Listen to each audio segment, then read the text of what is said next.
안녕하세요. 반갑습니다. 요한계시록 강해 22강 계시록 6장 3절로 4절 말씀 보시겠습니다. 둘째 인을 떼실 때에 내가 들으니 둘째 생물이 말하되 오라. 이에 다른 붉은 말이 나오더라. 그 탄자가 허락을 받아 땅에서 화평을 제하여 버리며 서로 죽이게 하고 또 큰 칼을 받았더라. 아멘. 고린도전서 2장 6절로 8절 말씀. 그러나 우리가 온전한 자들 중에서도 지혜를 말하노니 이는 세상의 지혜가 아니요 또 이 세상에서 없어질 통치자들의 지혜도 아니요 오직 은밀한 가운데 있는 하나님의 지혜를 말하는 것이로서 곧 감추었던 것인데 하나님이 우리의 영광을 위하여 만세전에 미리 정하신 것이라. 이 지혜는 이 세대의 통치자들을 한 사람도 알지 못하였나니 만일 알았더라면 영광의 주를 십자가에 못 박지 아니하였느니라 했습니다. 오늘 또 영생의 비밀이 담겨진 두루마리가 어린 양 예수 그리스도를 통해서 복음 빛 아래서 하나씩 그 비밀의 인봉이 떼어지는 장면입니다. 구약은 표면적으로는 율법이지만 그 안에는 복음의 그림이 들어 있습니다. 그래서 구약의 스토리에 신약의 복음이 들어가면 역동적인 엄청난 메시지가 탄생합니다. 지난 시간에 율법은 복음과 귀중한 복음의 예표요 회개케 하는 율법이라 했습니다. 실제는 죽이는 율법입니다. 그러나 율법의 정죄로 말미암아 자신이 죽을 수밖에 없는 죄인임을 깨달아 결국 구세주를 찾을 수밖에 없기에 율법이란 구원을 위한 중요한 한 과정이라고 할 수 있습니다. 우리는 앞서 첫째 인봉에서 흰말 탄자가 활을 가졌고 면류관을 받고 나아가서 이기는 또 이기려고 했듯 율법은 양심을 쏘는 정죄의 기능임을 살펴보아야 합니다. 그러나 복음을 알기 전까지의 일입니다. 끝내는 승리하지는 못합니다. 이어서 오늘 둘째 인봉에서는 좀 더 사태가 심각해진 상황입니다. 활이 아니라 칼이기 때문입니다. 활은 멀리서 쏘지만 칼은 가까이에서 휘두릅니다. 상처를 크게 하고 피를 더 많이 흐리게 합니다. 둘째 인에서 보여주는 율법의 기능이란 율법은 상하게 하고 사육하는 힘이 강합니다. 3절로 4절 둘째 인을 떼실 때에 내가 들으니 둘째 생물이 말하되 오라 하니 이에 다른 붉은 말이 나오더라. 아멘. 나쁜 의미에서는 죄악의 사육을 의미합니다. 그러므로 여기서 사육을 의미합니다. 이처럼 율법의 정죄가 심화되면 심령을 상하게 하고 고통스럽게 하고 죽입니다. 그런데 그냥 붉은색이 아니라 붉은 말이니 그 힘이 대단합니다. 그래서 율법으로 형성된 양심에 휘두르는 정죄의 칼날을 막아낼 자가 없습니다. 그런데 율법의 힘이란 신비합니다. 율법이란 불신자에게는 별 효력을 발하지 못합니다. 신자일지라도 믿음이 작아 하나님의 뜻에 무관심하는 자들에게도 효력을 발휘하지 못합니다. 반면 율법적인 양심을 가진 자에게만 큰 힘을 발휘합니다. 율법은 알면 알수록 배우면 배울수록 하나님의 의식하면 할수록 그리고 죄를 짓지 않으려고 애쓰면 애쓸수록 율법의 칼날의 힘이 더 강해집니다. 세상의 일반 사람들은 율법의 힘을 모릅니다. 그들은 범죄하고도 세상 법에만 피한다면 안도의 한숨을 쉬고 사람에게는 미안하다 생각할지라도 하나님을 의식하지 못하기 때문입니다. 서양인은 죄의식, 동양인은 체면이라 하지 않습니까? 그러나 하나님을 알고 죄가 무엇인지 알고 그리고 하나님께 가까이 나아가려는 자들에게는 가까이 갈수록 율법은 상상할 수 없는 유력을 발휘합니다. 잘못된 죄 때문에 심령은 답답하고 견딜 수 없습니다.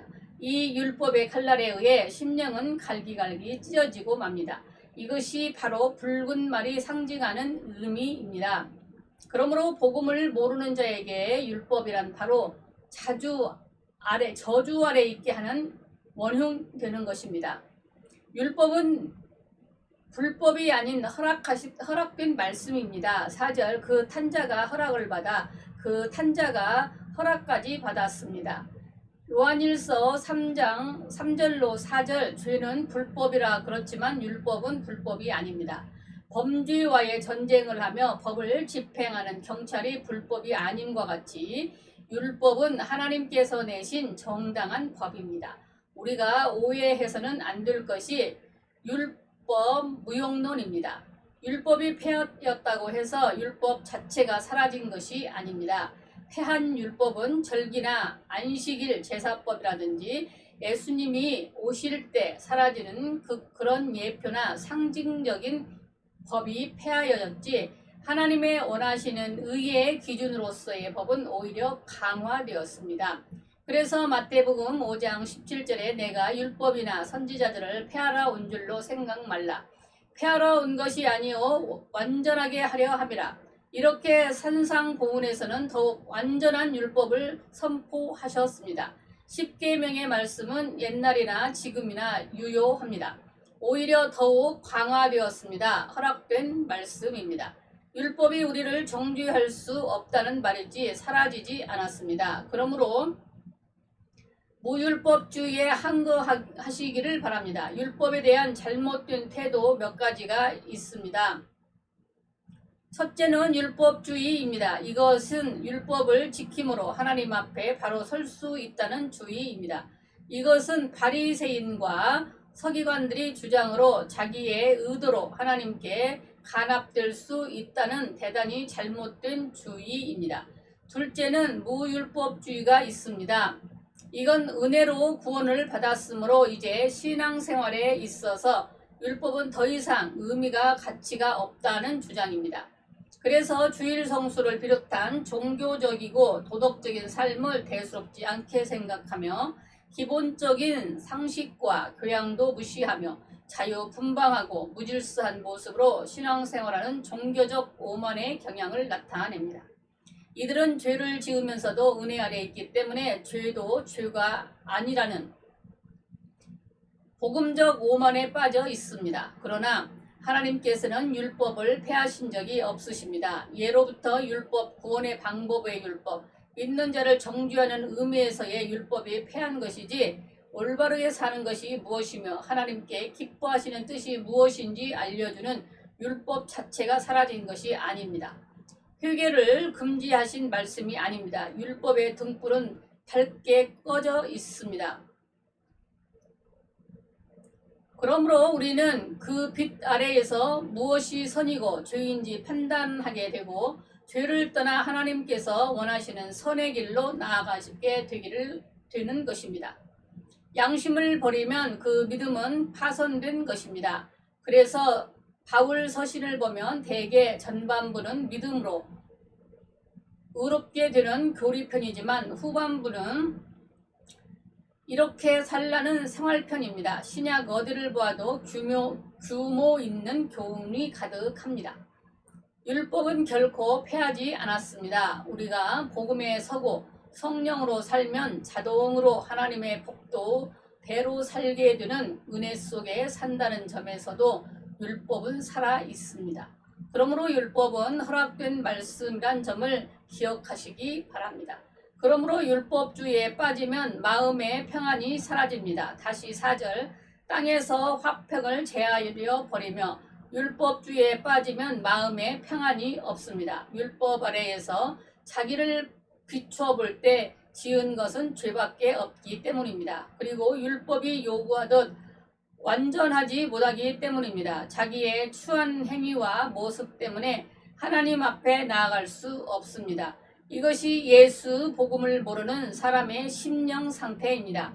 거룩한 것을 가까이 하면 할수록 더욱 고통스러워합니다. 만약 평안하다면 아무도 하나님 앞에 나오지 않을 것입니다.